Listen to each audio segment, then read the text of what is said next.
Courtney here. Just want to let you know, go check out this video here. It is the continuous color change, which is going to make it so much easier when you're working on the back and the front sections of your berry crop top.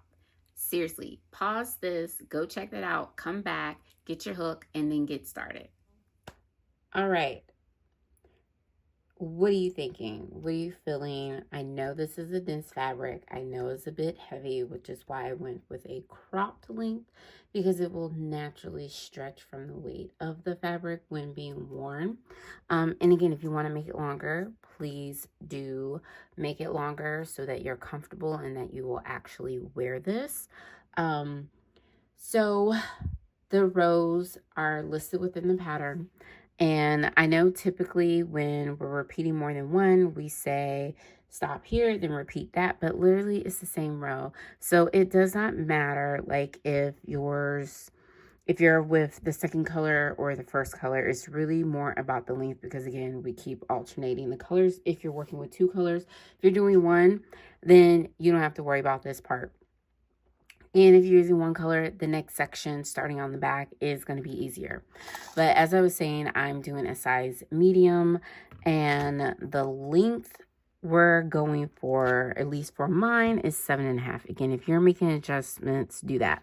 But a quick tip in measuring, because this is such a textured fabric, is put your tape measure underneath, right? Here's the 0 mark. I line that up with the top, and then I pull it down flat, right? That way it is so much easier to see, versus on top is kind of bumpy. This dips down. Like this looks like it's slightly longer, right? But that's just a quick tip, excuse me, for checking measurements. Okay, I've already placed my stitch marker. Please refer to the pattern for the size that you are making. You can make adjustments with the underarm, but you need to make sure that you have enough stitches for the front and the back to maintain the multiple, okay, which is a 4 + 1. So in this instance, what works best, right, and I've kind of gone through all of this for all of the sizes, is we have our half double crochet and then we have our cluster, right? So this is that first stitch. Here's the stitches of the cluster, right? Because we're not working in these per se, we're counting along here. So the blue represents the first stitch. Now, this I know is part of the cluster. This is the half double crochet. This is where we will start in working in rows like we did with our gauge swatch to work here, right, to the next one, right? So that's 4 + 1. So yes, we will have to cut. We're going to leave ends. I will show y'all what we're going to do with that, but that's why we're adding an extra half double crochet at the beginning and the end for the front and the back. That is to create an edge for when we go to add the sleeves. Okay, so I hope that makes sense. So with that, if you are placing your stitch markers, okay, I want you to remember this is the first half double crochet. And then we're going to skip a few, right? So this will be part of the underarm. Your first stitch marker, you want to place it in the stitch before the half double crochet. So this is going to be half double. This is also going to be a half double. And again, you can cut this yarn. I'm just going to slip stitch because I try to minimize how many times I have to cut the yarn, since we're going to have to. I know it goes against who I am as a designer, but I want y'all to have something that you love and looks super, super amazing. And then you're going to count the stitches. Again, count the individual stitches, right? Again, this is going to be a multiple of 4 + 1 when you get here, right? And again, this is a medium. Yours is going to be different. Refer to the numbers, okay? So you're going to count out your stitches for your size. Place your stitch markers. Now, I do have numbers written for skipping the how many to skip for the underarm. Pause the video and place your stitch markers, and then come back so that we can then start crocheting together. So when we get to the first stitch marker, this is where we're going to make our first half double crochet. Then you can do a chain 2, or you could do a loose chain 1 and then work under both loops of the stitch like so. Okay, now we're going to follow the pattern as we have. We're going to half double crochet into the next stitch. Oops, goodness gracious. See, good thing I caught that. Muscle memory. Let me go back. That's a half double crochet, not a double crochet. Okay, now this one, again, half double crochet and a half double crochet. If you need to double check, flip that over to the other side, okay? We make our half double crochet and make our first cluster working around the half double crochet, the row below. And the benefit, I like to start with the back. It just makes it easier in how my brain comes up with these ideas. So that when you go to try it on, we're going to add a few rows on the front side, then make the straps to then close the shoulders where we will then add the sleeves. All right, so this is the first cluster. Okay, so just a recap, this is that extra half double crochet right here. And then this is the first one that will be worked into. So it will help to have a stitch marker so that you make sure that when you come back here, you're making double crochets and not making an extra cluster that's just like hanging out on its own. But continue to until you reach the next stitch marker.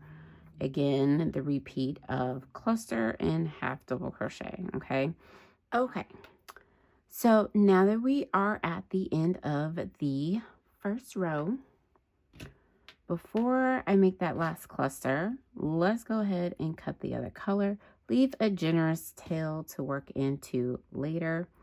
That way that color is free, okay? So here's the last cluster. Here's the skip 3. This is the last half double crochet as we would normally do. This is where I'm going to add the new color. Okay. That way we can then work back the other way. So I'm going to make my half double crochet as usual. I'm going to cut the yarn. Ugh, that didn't feel good. If you know me, you know I do not like cutting yarn, and I come up with creative ways to minimize seams and weaving in ends. So, but I just felt compelled with this design. Okay, so again, you have the option, just like we've been doing, to do your chain 2, turn your work, or you could do a loose chain 1 and then make a regular half double crochet like so, okay? It's your preference. Again, don't worry about the ends. We will come back to that later. Now we're going to make our next half double crochet, okay? Just like so. And we're going to use this one, the second half double crochet, okay? So we're doing the same thing that we've been doing. We just are adding a half double crochet because this is going to help for when we come back to work the sleeves. Okay, so we have our first front post double crochet, the front post treble, and a front post double treble. First cluster made, and then you skip your 3 stitches and work your half double crochet, right? So this is what will keep it consistent. So if we see, this is all lined up just as the previous ones. And so we're just going to continue until we get to the end.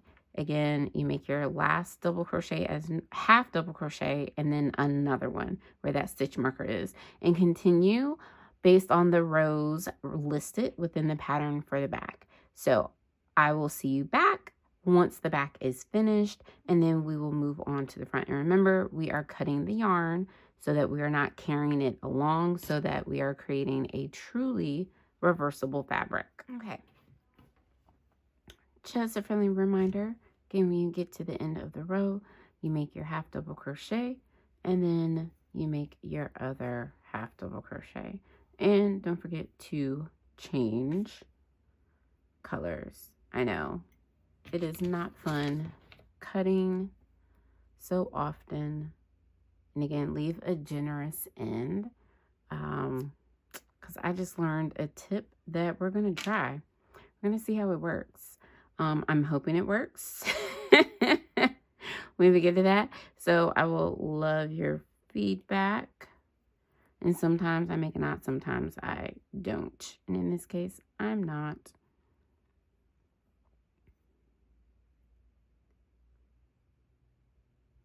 So again, you cut color A or color B, whichever one you are working on at this moment.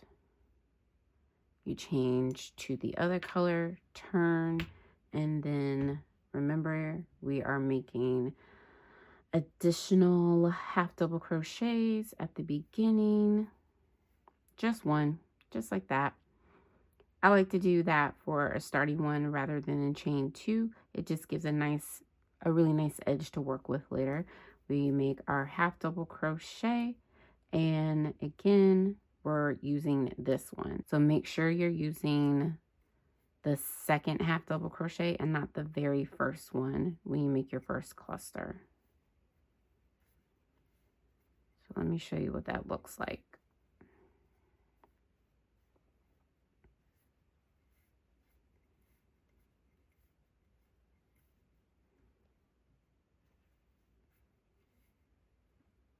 Okay, so there we go.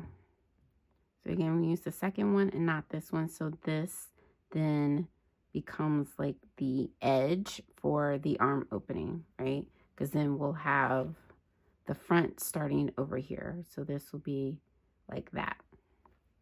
Okay, so continue making turned rows for the back. Again, following along with the pattern for the length that you need for the size that you are making. And when we get to the end of the back, we will then move on to the front.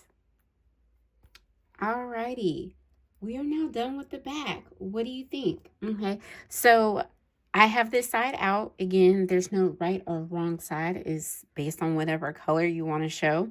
And just to recap, in case you forgot, I'm using the color Breathe, which is this like a soft, almost kind of like a golden rose color, and Fawn, which is this lovely natural color, which honestly makes me think of alpacas because of the fawn.